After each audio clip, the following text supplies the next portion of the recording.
नमः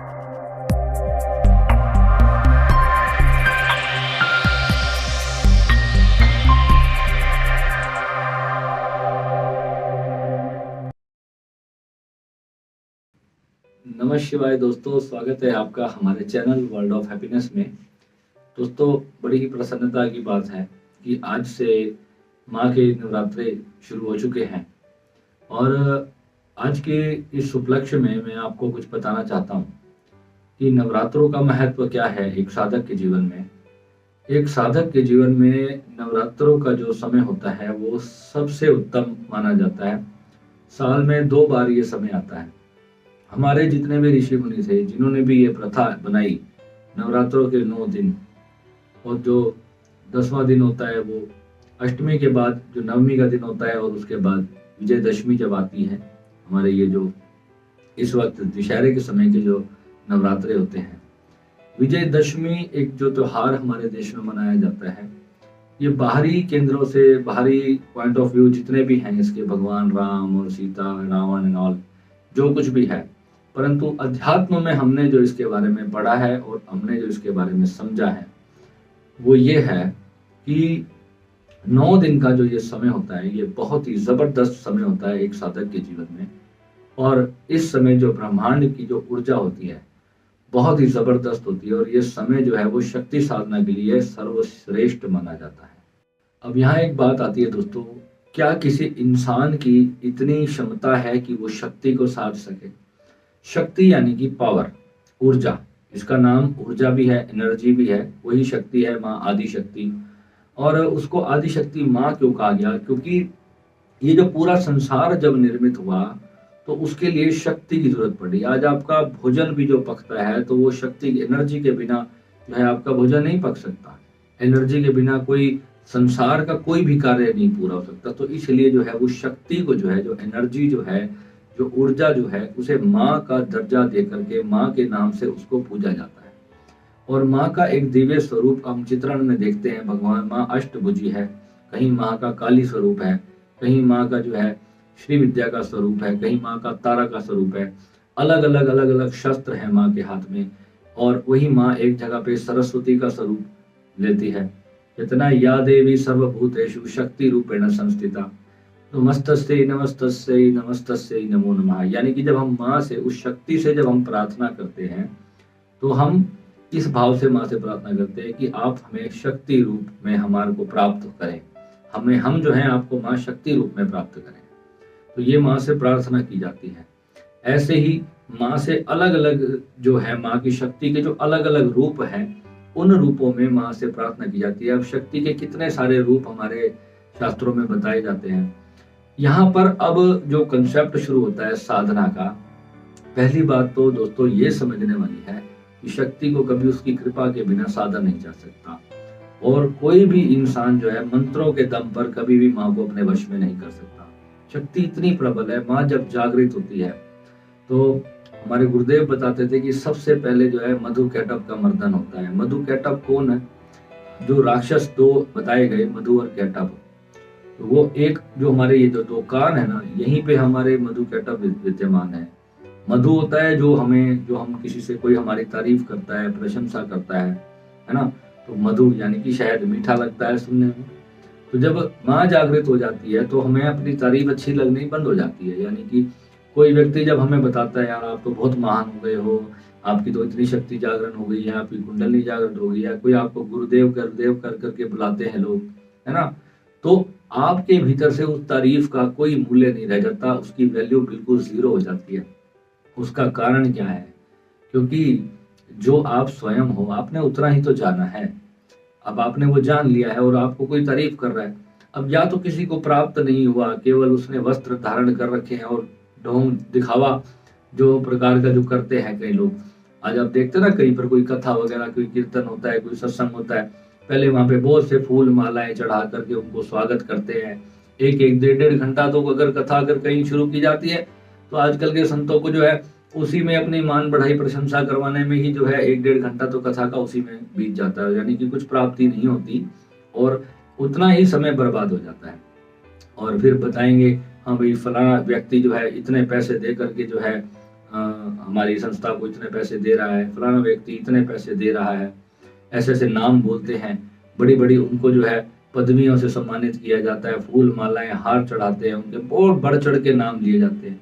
खास तौर पे जो मंदिर के जो ब्राह्मण होते हैं या कोई भी धार्मिक संस्था है, मंदिर चाहे गुरुद्वारा या कोई भी है, आपको जो है बड़ा ही मीठा मीठा शहद लगा करके जो है आपकी तारीफ की जाती है कि आपने जो है बहुत बड़े दानी हैं आप किसी बड़ी संस्था में जाएंगे ना, वहां पर आपने देखा होगा कि कई पंखे लगे होते हैं, तो पंखे के ऊपर नाम लिखा होता है, ये पंखा इस सन में फलाना व्यक्ति की माता जी की उसने दिया था। तो पानी की कोई टंकी आपने कहीं दान कर दी, उसके ऊपर पेंट से लिख देंगे, हाँ भाई ये दान जो है इस व्यक्ति ने इस सन में किया था। तो ये जो चीजें हैं ये सुनने में बड़ी अच्छी लगती है, किनको, लोगों को, आपको, हमें। ये मधु है, और जब कुंडलिनी जागृत होती है तो सबसे पहले मधु का मर्दन होता है। फिर जो है कैटब, जो थोड़ा सा दुर्लभ होता है। कैटब यानी एक और राक्षस है, यानी मधु भी एक राक्षस है और कैटब भी राक्षस है। कैटब क्या है? कैटब जो है, जो अगर हमारी कोई बुराई करता है, हमारे बारे में कोई गलत पीछे से पीठ पीछे से प्रचार करता है, हमें सुनने में आता है यार फलां व्यक्ति तेरे बारे में ऐसे बोला था, कोई हमारी निंदा करता है, बेइज्जती कर रहा है, हम अच्छा कार्य कर रहे हों चाहे ना कर रहे हों, अगर कोई व्यक्ति हमारे बारे में बुरी बात का प्रचार करता है और हमें कोई और तीसरा व्यक्ति आकर ये बात बता दे, हमें एकदम से बहुत जबरदस्त क्रोध आने लगता है। तो ये हमारा कैटअप जागृत हो जाता है। अब ये मधु कैटअप जो है, हमारे कान जो है 80% कार्य करते हैं साधक के जीवन में साधना को रोक देने की। अब यहाँ पर जो है आपको पाठ पढ़ाए जाते हैं कि आप निंदा चुगली से बचो, ईर्ष्या से बचो, है ना। कोई आपके बारे में कहता है तो आप हाथी की चाल चलो, मस्त रहो। पर क्या ऐसा सच में होता है? अगर आपको तो पता है कि अगर आपको बारे में कोई बोलता है, वो कहता है ना बोलने दे यार, लोगों की परवाह ना कर। बहुत सारे मोटिवेशनल स्पीकर होते हैं जो आपको ये बातें सिखाते हैं कि आप लोगों के बोलने का बुरा मत माने। पर क्या ऐसा सच में आपके साथ होता है कि अगर कोई आपकी बुराई कर रहा हो, कोई आपकी निंदा कर रहा हो और आपको क्रोध ना आए? ऐसा होता है? क्रोध तो आएगा, जब कैटअप है भीतर तो क्रोध आएगा। जब तक कैटअप अगर समाप्त हो गया तो फिर आपको क्रोध नहीं आएगा। और मधु है तो आपको अपनी तारीफ सुनने में बड़ा मजा आएगा। आपको पता है, जिस दिन से मैं यूट्यूब पर आया, मुझे बहुत सारे लोग जो है, मेरा भगवान उस भोलेनाथ की कृपा लगा लो, आप उसकी जो मर्जी लगा लो, लोग मुझे जब सम्मान से बोलते हैं कि विराट जी आप जो है सच में आपको भगवान ने बड़ी कृपा करी, आप कहाँ पहुंच गए, हम भी आपकी जगह पे पहुंचना चाहते हैं। पहले मन में शुरू में हल्का हल्का लगता था कि हाँ यार चलो अच्छी बात है, परंतु दोस्तों मुझे ऐसा लगता है कि क्या निरर्थक सा जीवन है। जो मुझे पाना था, मैंने जानना था, वो अपने जीवन में जान लिया। अब क्या लोगों को डंडोरा पीटना इस चीज का? बस मन में अब एक इच्छा होती है कि चलो अब ये जीवन है, ये वेस्ट ना चला जाए, ये किसी के कार्य में काम आ जाए। क्योंकि मैं अगर यही एनर्जी अपनी अगर अपने बिजनेस में लगाऊं और अपने किसी और इन्वेस्टमेंट में लगाऊं, या कहीं मान लो कि कोई भी कार्य है जीवन में, कोई टास्क, मैं एक सिंगर भी हूँ, मैं चाहूँ तो अपना एक सिंगिंग का चैनल बना सकता हूँ। आज के समय में मेरे बहुत सारे दोस्त मुझे कहते हैं यार तू अपने टैलेंट को दबा के बैठा है। मेरी इच्छा ही नहीं होती कुछ साबित करने की अपने आप को, की मेरा मन नहीं करता कि जो है मैं लोगों के बीच में जाकर के अपना एक लठ गाड़ के दिखाऊं कि हाँ भाई मुझे साबित करना है। वो भावना जो होती है ना भीतर में, जो ग्रीड होती है, जो लालच होता है कुछ प्राप्त करने का, जब वो समाप्त हो जाता है ना, तो मीठा जीवन होता है, बड़ा आनंदित जीवन होता है। इसके बड़ा कोई रस है ही नहीं। अब बार बार, अब कैटअप तो अपना कार्य करता है, कहीं ना कहीं से कोई व्यक्ति बोल देता है तो कई बार लगता है यार नहीं, इसको ऐसा नहीं बोलना चाहिए था। पर वहां पर जो है, जब मैं अपनी साधना में बैठता हूँ, जब माँ भीतर से जब जागृत होती है, तो बिलीव करना दोस्तों, अंदर से इतना सुकून मिलता है और ऐसा लगता है कि किसी ने अगर निरर्थक कुछ बोल भी दिया तो वो परवाह नहीं होती, उससे कुछ जरा भी दुख नहीं होता। उल्टा उन लोगों के ऊपर आपको हंसी आएगी, आपको लगेगा कि ठीक है, अब आपको जो है सिर्फ क्या इसको साबित करने के लिए आपको अपना शक्ति प्रदर्शन करना है क्या? एक बार भगवान बुद्ध के एक भिक्षु का किसी ने मजाक उड़ाया और उसको क्रोध आ गया, तो उसने जा करके जो है ना सिद्धि प्रदर्शन कर दिया। तो वो जब भगवान बुद्ध के पास गया तो बुद्ध तो देख लिया था बुद्ध ने कि हाँ भाई इसने ऐसे ऐसे किया है। तो बुद्ध ने उससे पूछा कि जब उस व्यक्ति ने तेरा मजाक उड़ाया तो तूने ऐसा कार्य क्यों किया, तूने अपनी सिद्धि का प्रदर्शन वहां पर क्यों किया? तो उसने बोला कि गुरुदेव वो आपके बारे में गलत बोल रहा था, तो वो मुझसे बर्दाश्त नहीं हुआ। तो इसलिए मुझे अपनी पावर उनको दिखानी पड़ी। तो बुद्ध ने उसको क्या संदेश दिया? बुद्ध ने उन्हें कहा कि आपको कभी भी अपनी शक्ति का प्रदर्शन नहीं करना। बुद्ध ने कहा तू बैठ ध्यान में और ये विधि का अभी जो है तू अभ्यास कर। तो बुद्ध ने उसको ध्यान का ही ज्ञान दिया, ताकि जो उसके अंदर जो कैटअप अभी बैठा था, बुद्ध जान चुके थे, बुद्ध चाहते थे कि उसके भीतर का जो कैटअप है वो समाप्त हो जाए। ऐसे ही मधु कैटअप है। तो नवरात्रि का जो दोस्तों ये समय होता है, ये शक्ति साधने का समय होता है, यानी अपने भीतर उस कुंडलिनी को, उस दिव्य दुर्गा माँ को जागृत करने का समय होता है। अब यहाँ जब मैं दुर्गा माँ का नाम लेता हूँ तो उससे मेरा मतलब ये नहीं है कि आप जा करके दुर्गा माँ की मूर्ति के आगे दंडवत प्रणाम करके लेट जाना और उसको फूल, चुन्नी, माला, नारियल ये सब चढ़ाने लग जाना। तो ये सब से मेरा अर्थात बिल्कुल भी नहीं है। जो एक्चुअल में शक्ति है, जो ऊर्जा है, जो एनर्जी है, जो दिव्य माँ एक्चुअल में है, उसको अपने भीतर से जागृत करना, ये है माँ की असली पूजा, माँ की असली आराधना। जब माँ जब भीतर से जागृत होती है तभी जो है, अब श्री दुर्गा चालीसा को आप पढ़ेंगे ना तो आपको समझ आएगा। नमो नमो अम्बे दुख हरणी, नमो नमो दुर्गे सुख करनी। यानी वो दुख हर लेती है और सुख को करती है। जब वो जागृत होती है तो दुख तो भीतर रह ही नहीं सकता, ठीक है, और सुख जो है वो आना ही आना है। दुख तब तक है जब तक हमारी चेतना जो है मूलाधार में पड़ी दबी कुचली पड़ी हुई है, तब तक हमारे ये जो जितने भी हैं मूलाधार के अंदर जो राक्षस होते हैं, यानी कि मधु कैटअप हो गया, हिरण्यकश्यप हो गया, आपका महिषासुर जो है, अहंकार है, अहंकार का नाम महिषासुर है, ठीक है। और रामायण के अनुसार अगर आप चलोगे तो आप उत्तरकांड पढ़ के देखो, आप उसको समझ आएगा आपको। जो रावण है वो अहंकार का प्रतीक है। उसके पास उसके 10 मुंह हैं, 10 मुंह हैं, एक काटते हैं तो दूसरा पकड़ा कट हो जाता है। तो इस तरीके जो है 9 दिन की यात्रा पूरी करने के बाद विजयदशमी मनाई जाती है, यानी कि जब आप उन 10 राक्षसों को पार कर जाते हो तो उस दिन विजयदशमी मनाई जाती है। भीतर मूलाधार से उठ करके जब माँ ऊपर जाती है अपने वेग के साथ, जब वो उस सहस्त्रार का भेदन करती है, अब उसको कहते हैं माँ की असली जागृति। और बिना गुरु कृपा के ये संभव नहीं होता। गुरु के साथ जुड़ने से, सच्चे भावना से ही माँ जागृत होती है। और आप जब माँ की प्रार्थना करते हो, माँ से अरदास करते हो, तो भी माँ निश्चित रूप से जागृत होती है। तो इसलिए जो है नवरात्रि का समय जो है आजकल के कुछ लोगों के लिए मैंने आज का ये वीडियो मैं बना रहा हूँ। पुराने काल से दोस्तों हमारे देश में नवरात्रि का जो समय होता था वो साधना के लिए रखा गया था। और इस समय के अंदर हम लोग जो है बिना नमक का जो है, बिना अनाज का खाना खाते हैं, फल फ्रूट इत्यादि इस तरह का जो है भोजन किया जाता था। अपने बाल तक नहीं कटवाते थे इन दिनों में। माँ की अखंड ज्योत अपने घर में जलाई जाती है। माँ की चौकी सजा करके जो है माँ के स्वरूप का ध्यान करते हुए माँ से प्रार्थना की जाती है। क्योंकि जब हम एक स्वरूप बना करके जब उस माँ से प्रार्थना करते हैं तो हमारा एक इंटरनली एक लवफुल कनेक्शन बनता है। जो लोग अपने गुरु स्वरूप की पूजन भी करते हैं तो उसका कारण सिर्फ इतना ही होता है कि वो अपने गुरु से जो है भीतर का संबंध बनाए, आंतरिक संबंध बनाए। गुरु वास्तव में कोई शरीर नहीं है, गुरु तो एक एनर्जी में लीन हो चुका है। जो उस तत्व में लीन हो जाएगा तो वहां तो निराकार शून्य ब्रह्म है। वहां तो गुरु अब अपने शरीर के साथ रहे नहीं। कोई भी गुरु है वो वहां पर अपने शरीर में नहीं है। बहुत सारे गुरु होते हैं, मेरे ही वीडियोस जो हैं बहुत सारे गुरुजन भी देखते हैं, मैं उनको प्रणाम करता हूँ और मुझे अपना आशीर्वाद भी देते हैं। और मुझे पर्सनली मुझे 1-2 गुरुजी ने मुझे कॉल भी किया है, मुझे मैसेज भी किया, मुझे बहुत आशीर्वाद भी दिया और उन्होंने कहा कि आप बहुत अच्छा कार्य कर रहे हैं। और मैं उनको भी दिल से बहुत बहुत प्रणाम करता हूँ, क्योंकि वो भी बहुत ही जागृत गुरु हैं। और ऐसा ही होता है जीवन के अंदर, जब अपने उस स्वरूप को जान लेते हैं तब आप में और गुरु में कोई भेद नहीं रह जाता।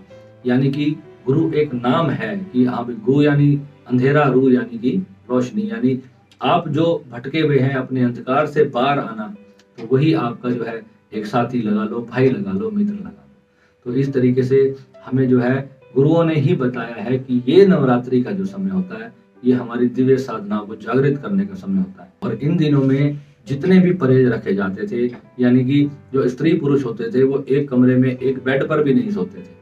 मेरी जो धर्मपत्नी है वो आज तक जो है हर नवरात्रों पे जो है जमीन पर शयन करती है। नवरात्रों के जितने भी दिन होते हैं हमारे घर में पिछले 25 साल से माँ की अखंड ज्योत जलाई जाती है। ज्योत जगाने का मतलब केवल इतना है कि आपकी स्मरण जो है उस माँ के प्रति बनी रहे। जब आप जागृत होते हैं, आप जाग करके जब अपनी माँ की आराधना करते हैं और आप जब माँ की कृपा आपको प्राप्त होती है, जब माँ दर्शन देती है भीतर से, जब माँ एहसास कराती है अपने जागृत होने का, तब पता चलता है ये जो माँ की अष्टभुजा वाली हम मूर्ति देखते हैं, ये सिर्फ एक मूर्ति नहीं है, ये साक्षात जागृत स्वरूप है ऊर्जा का। और ये इतनी विराट शक्ति है, अभी मेरी बात करते करते भी मेरे शरीर के रोंगटे खड़े हो रहे हैं, क्योंकि जब माँ का जिक्र भी करते सार वो माँ प्रकट हो जाती है। और वो ऊर्जा जो है, जब हमें माँ की दिव्य शक्ति जो है प्राप्त होती है, तो उसका कोई शब्द नहीं है। तो इसके लिए दुर्गा साधना के लिए जो है हमने माँ की जो सच्ची दिव्य शक्ति है उसको जागृत करने के लिए बहुत जल्दी आने वाले 10-15 दिनों में, इस नवरात्रि जो मैं लेट हो गया, आने वाले 10-15 दिन के अंदर हमने अपना कोर्स तैयार कर देना है। और आप सभी को मैं स्वागत करता हूं, आप इस कोर्स के लिए हमारे साथ जुड़िए। जितने भी माँ के भक्त हैं, मैं स्पष्ट तौर पर उनको कहूंगा, जो माँ की सच्ची आराधना करते हैं, आप निस्संदेह इस कोर्स को करिएगा, इसके साथ जुड़िएगा। ये कोई कोर्स नहीं है, ये माँ का साक्षात आपको आशीर्वाद है। और आप जब माँ से जुड़ेंगे तब आपको पता चलेगा कि माँ का वास्तविक स्वरूप क्या है। हम जो है केवल माँ की मूर्तियों की पूजा करते ना रह जाएं, हम जीवन में आए हैं तो माँ के स्वरूप को हम समझ पाएं और माँ के स्वरूप को अपने भीतर से जागृत कर पाएं। और आपको समझ आना चाहिए कि माँ और आप वास्तव में अलग अलग नहीं है, वो एक ही शक्ति का एक स्वरूप है। और हम जब शिव से मिल जाते हैं तो वही हमारी असली मंजिल होती है। और अब जो मैं बात बताने जा रहा हूँ दोस्तों, ये जो समय होता था केवल साधना करने के लिए होता है। और इस समय में जो है लोग नवरात्रि को आज मजाक बनाकर बैठे हैं और नवरात्रि के व्रत रख लेते हैं। उस दौरान बहुत सारी, कोई साबूदाने की टिक्की खा रहा है, कोई आलू की अलग अलग प्रकार की चाट बना के खा रहा है, कोई हल्दीराम की स्पेशल जा करके थाली खाता है, और कोई जो है मतलब सारा दिन जो है नई नई रेसिपीज बनाने में लगे हैं। और जो है व्रत के नाम पर जो है इतना खाए जा रहे हैं। आपको व्रत रखना तब है जब आप साधना करते हो, आप एक साधक हो तो ही आपको व्रत करना है। अदरवाइज ये पाखंड करने से माँ को कोई फर्क नहीं पड़ने वाला, माँ को पता भी नहीं है कि आपने कोई व्रत किया है। तो इसलिए ये बेवकूफ़ी तो बिल्कुल मत करना। क्लियरली बता रहा हूँ, आप 500 बार नवरात्रे रख लो, आपको कुछ भी प्राप्त नहीं होगा अगर आप साधना ही नहीं करते। और जब तक गुरु से अपनी माँ का ज्ञान ही नहीं लिया, तब तक माँ के ये व्रत करने से, मंदिर में जाके माथा टेकने से आपको पॉजिटिव एनर्जी तो मिल जाएगी, वो भी अगर आप भीतर से विश्वास रखेंगे कि हाँ मुझे माँ की कृपा मिलती है, परंतु माँ के दर्शन नहीं होंगे। इससे माँ की वो असीम शक्ति जो आपके भीतर जागृत होती है वो इसलिए नहीं है क्योंकि आप अनाज छोड़ करके अगर आलू की टिक्की 10 खा रहे हो तो उसका कोई फायदा नहीं है। जा करके 2-2 गिलास बनाना शेक पी रहे हो तो उसका कोई फायदा नहीं है। अगर व्रत रखना है तो पूर्णता से रखो, नहीं रखना तो सिंपल नॉर्मल खाना खाओ। मैं सिंपल खाना खाता हूँ व्रत के अंदर। नवरात्रों में हमारे घर में प्याज लहसुन ये सब चीज़ें बंद हो जाती हैं, पर खाना सिंपल खाता हूँ, जो नॉर्मल रोटी होती है वही खाता हूँ। आज तक नवरात्रे 4 या 5 साल मैंने रखे होंगे, बस इससे ज़्यादा मैंने नवरात्रे नहीं रखे, क्योंकि मुझे पता है, क्योंकि जब नवरात्रों के अंदर भोजन का परहेज रखने का मतलब सिर्फ इतना ही है कि आपको हल्का खाना खाना है, यानी भारी भोजन नहीं करना और शक्ति की साधना करनी है। और साधना जब पूर्ण हो जाती है तो उसके बाद आप भोजन भी अगर आप पूरा खाएं तो भी कोई दिक्कत नहीं है। पहली बात है, शक्ति साधक को जो है बहुत भयंकर भूख लगती नहीं, वो थोड़ा सा भोजन करता है। मेरी मम्मी हैरान होती है कि एक बार सुबह नाश्ता करता है, उसके बाद रात तक कुछ नहीं खाता, पता नहीं जीता कैसे है ये लड़का। तो कहने का मतलब सिर्फ इतना है, आपको भोजन की इच्छा ही नहीं होगी। और नवरात्रि के नाम पर ये जो डिस्को डांडिया का जगह जगह पे कार्यक्रम चलता है, लड़के लड़कियां न जाने कैसे कैसे अश्लील कपड़े डाल करके डांस कर रहे हैं, बड़े बड़े शोज, बड़े बड़े इवेंट्स हो रहे हैं, हजारों रुपए की टिकट्स लगी हुई हैं कि नवरात्रि चल रही है। गुजराती तो पागल हो चुके हैं सबके पीछे। तो क्या ये डांडिया करने के लिए धरती पे जन्म लिया था? क्या ये ढोल धमाके बजाने के लिए धरती पे जन्म लिया था? क्या इस सब से तुम्हारी माँ प्रसन्न होगी? शर्म आनी चाहिए, अपने धर्म का तुम क्या हाल कर रहे हो। ये तुम खुशी सेलिब्रेट नहीं कर रहे हो, ये तुम अपने धर्म का मजाक उड़ा रहे हो। और देखो आप इस संसार के अंदर हमारे धर्म की क्या हालत हो रही है, और आप लोग जो हैं कॉन्टिन्यूसली लगे हुए हो अपने मनगढ़ंत प्रचार करने में। कोई भी आता है देवी देवता का, हमारे मजाक उड़ा करके चला जाता है और हमें कोई फर्क नहीं पड़ता। क्यों मजाक उड़ाया जा रहा है आप लोगों का? कभी आप सोचो, आपके बच्चे, आप लोग क्या कर रहे हैं? अपने भगवान की मूर्तियों के साथ खिलवाड़ करते हैं। माँ के जागरण के अंदर जो है लड़कियों का अश्लील डांस करवा देती है। वो कहता है कि ये शोज वाले आए हैं, ये झांकी वाले हैं, भगवान शिव का, पार्वती का रूप बना करके जागरण में डांस कर रहे हैं। थोड़ी देर बाद पता चला वही लड़का बाहर जाके गुटखा खा रहा है। तो ऐसे लोगों को जो है हम अपने देवी देवताओं के स्वरूप धारण करके जो है नृत्य करवाते हैं नवरात्रि के दिनों में। पुण्य कमाने का जो समय होता है, महापाप आप लोग कमाते हैं उस समय में। तो दोस्तों, कड़वी लगेंगी मेरी बातें और नीम की से भी ज्यादा कड़वी लगेंगी, परंतु ये सारी सच्चाइयां हैं। दिल दुखता है कई बार इन बातों को सोच करके कि मेरे देश के भाई, मेरी बहनें, मेरे दोस्त, मेरे मित्र कहाँ जा रहे हैं। और आने वाला समय में हम तो चले जाएंगे, मेरी 40 साल की उम्र होने वाली है और 10, 20, 25 साल कितना हमने जीना है, परंतु हमारे जाने के बाद हमारे बच्चे अभी छोटे हैं, हम उनके लिए क्या धर्म का देश निर्मित करके जा रहे हैं, हम उनको क्या ज्ञान देके जा रहे हैं। आज हमारे ऋषि मुनियों ने हमें ज्ञान दिया था, जिसने पढ़ा, और हमारे गुरु मौजूद हैं तो उन्होंने हमें दे दिया, तो आज हम इतना बोल पा रहे हैं। सोचो अगर उन्होंने हमें बताया ही नहीं होता तो हम भी कहीं डिस्को डांडिया ही कर रहे होते, मैं भी आप लोगों के साथ ही कहीं डांडिया में नाच रहा होता। तो दोस्तों, जागो और दूसरों को जगाओ। और हाथ जोड़ के प्रार्थना है, इस वीडियो को अपने परिवार के साथ शेयर जरूर करो, और आपके घर में धर्म के नाम पर ऐसी कोई भी गतिविधि चलती हो तो आप कृपा करके उसको रोको, और जहां भी आपके आसपास ऐसे कार्य चलते हो उनको समझाओ। उनको लड़ना नहीं, उनसे झगड़ना नहीं कि आपने ये सब क्यों किया, आप केवल उनको ये वीडियो का लिंक शेयर कर दो ताकि उनको समझ आए कि मैंने क्या बात समझाई। ये समय जो है ध्यान साधना करने के लिए होता है। शांति से अपने घर में बैठो, अपने श्वास का ही ध्यान कर लो। अगर कुछ समय नहीं आता, अपने भीतर अपने प्राणों का ध्यान करो, उसी में ही आपके अंदर भीतर माँ की जो है कृपा जागृत होगी। आप माँ से प्रार्थना करें। जब तक आपके जीवन में गुरु नहीं है, मैंने पिछले वीडियो में भी बताया, आप भगवान शिव को ही अपना गुरु धारण करके, उनसे प्रार्थना करके माँ को, आदि शक्ति को अपना गुरु धारण करें और अपना जो है माँ का ध्यान करें। और अपने श्वास को जो है, श्वास एक शक्ति है जिससे आपका जीवन चल रहा है, तो श्वास भी एक शक्ति है, तो शक्ति आदि शक्ति ही है। ये जब तक चल रही है तभी तक आप काम कर रहे हो। तो ये जो सोहम का जपा जाप है, जपा जाप वाला वीडियो भी मेरे उसमें पड़ा है, आपको मैंने सारा बताया है। जैबरिश मेडिटेशन भी है, जो मन को शांत करने की, जिनका मन शांत नहीं होता। नटराज मेडिटेशन भी डाला गया है, जिनको जो है लेटते समय शरीर में जितने तरह के स्पंदन होते हैं, मैंने काफी सारे ऐसे ध्यान डाल दिए हैं। जो लोग कोर्स ज्वाइन नहीं कर सकते, एटलीस्ट अपने घर पर बैठ के वो इतनी साधना कर ले कि भीतर से उनको कृपा प्राप्त हो।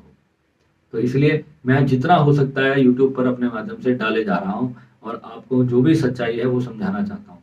परंतु जब आप मेरे साथ जुड़ते हो प्रॉपरली, और जब हमारी जो क्लासेस में जब आप मेरे से ऑन कॉल आपके प्रश्नों के हिसाब से आप डिस्कस करते हो, तब कुछ अलग बात होती है। क्योंकि हर व्यक्ति का दोस्तों अलग अलग प्रॉब्लम्स होती हैं, अलग अलग उसकी जिज्ञासा होती है।